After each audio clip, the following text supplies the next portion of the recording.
இன்னைக்கு மீண்டும் ப்ரெஸ் மீட்டில் விஜயலட்சுமியை வந்து திமுக கூட்டிகிட்டு வந்திருக்காங்க என் மேலே வழக்கு கொடுக்கறதுக்கு அப்படின்னு சீமான் சொல்லியிருக்காரோ.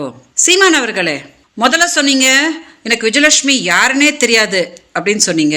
அவங்கள காங்கிரஸ்காரங்க கூட்டிகிட்டு வந்திருக்காங்க அப்படின்னு சொன்னீங்க. அடுத்ததான் நான் வந்து வழக்கு உங்கள் மேலே கொடுத்த போது அவங்கள வந்து பாரதிய ஜனதா கேட்டிருக்காங்க அப்படின்னு சொன்னீங்க. இப்போது மதரசலம் வச்சு நீங்கள் வந்து 2023 ஒரு பேச்சுவார்த்தைக்கு எங்கிட்ட வந்தீங்க இல்லையா? அதில் வந்து நான் 50,000 ரூபாய் மாதம் கொடுத்துட்றேன், என்னை பற்றி எங்கேயும் பேசாத அப்படின்னு சொல்லிட்டு மாதம் 50,000 ரூபாய்லாம் போட்டிங்க. எங்கிட்ட வீடியோஸ் எல்லாம் வாங்கினீங்க. அப்புறம் மதுரசெல்வம் உங்கள் வீட்டுக்காரர்கிட்ட பேசுறதுக்கு யார்கிட்டக்கா கேட்கணும் அப்படின்ற வாக்குமூலம்லாம் கொடுத்தான்.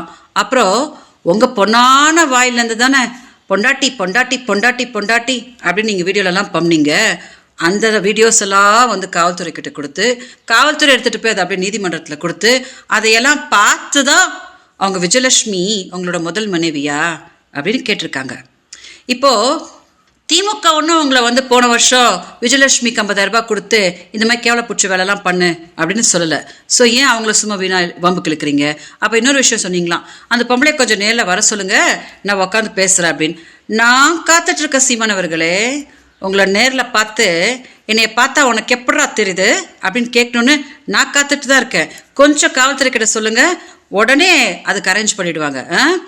ஏமாத்தாதீங்க சீமானவர்களே, என்னோட பாவத்தை கட்டிக்காதீங்க. 2 நாளைக்கு முன்னாடி கூட சமாதான பேச்சுவார்த்தைக்கு நீங்கள் ஆட்களை அமுச்சுட்டு இன்னைக்கு அப்படியே ப்ரெஸ் கிட்ட வந்து அந்த பொம்பளை அவள் அப்படி இப்படி அப்படின்னு இன்னைக்கு கூட துரோகம் பண்ணுறீங்களா?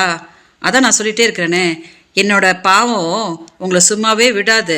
இன்னும் எப்படிலாம் போட்டு பருத்தி எடுக்க போகுது அப்படின்னு நீங்கள் பாருங்கள்.